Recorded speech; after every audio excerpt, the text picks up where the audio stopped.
Fukushima report declassified, worse than we're told. Oh, okay. How worse is it? How worse could it be? A new declassified report from the U.S. Nuclear Regulatory Commission written on... Now, we covered that before, trust me.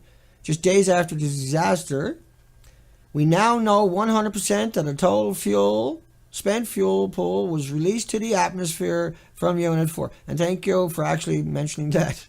Thank goodness somebody mentioned something.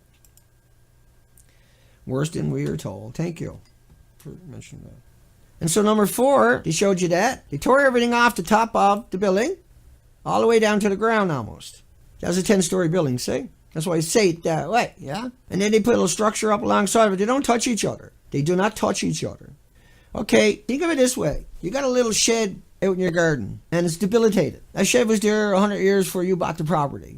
It's totally piece of junk. But it kind of has a historical value, but it's dangerous. You wouldn't let your kids play around with it because of all the rusty nails and little glass shards and everything else and all the mold and whatever. Okay. Now, if someone says to you, we're going to build a support network alongside of it and up it and over your little shed in the back garden. We're going to put a crane in it so we can reach down in that shed and take out some stuff that's in the shed. And you're going to go, why would you do that? Oh, well, because there's extraordinarily unbelievable radioactivity in there. It'll kill people.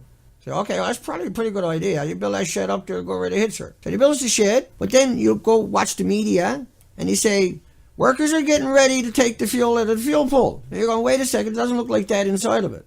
I got an old debilitated shed. It caught fire and blew up, melted down, caught fire, blew up, caught fire and blew up some more. Killed everybody to try to go in there. Killed the robots, killed everything. But you want me to believe it looks like that? There's not even a roof inside of that place that kind of look like that. But then you're looking in the media, you roll out a roof for it. You say, wait a second. Hey, folks, my place looks like this. Why is the media saying it looks like that? Why is it saying it looks like that? The whole country looked like this. We know they're all melted down. How can you have a meltdown look like that? And how can those people be in there? And if they are in there, why does it look like that? And if it looks like that, why did you build that? And that is not in that structure they built alongside of it. It's in the atmosphere. It's in the ocean. I'll show you. You give me a chance.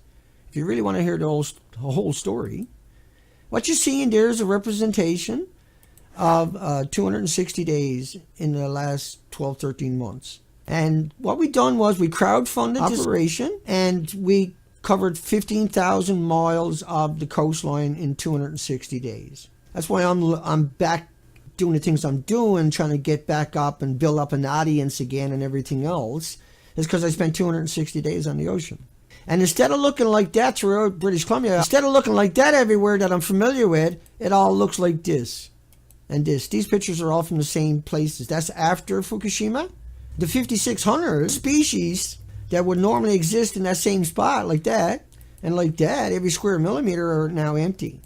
But the 4 whatever million species that are in the Pacific Ocean, that before there was no room for them to recede that coastline or get on that coastline because all these other species took up every millimeter, even though they're all gone, the other 4 million didn't see the coastline.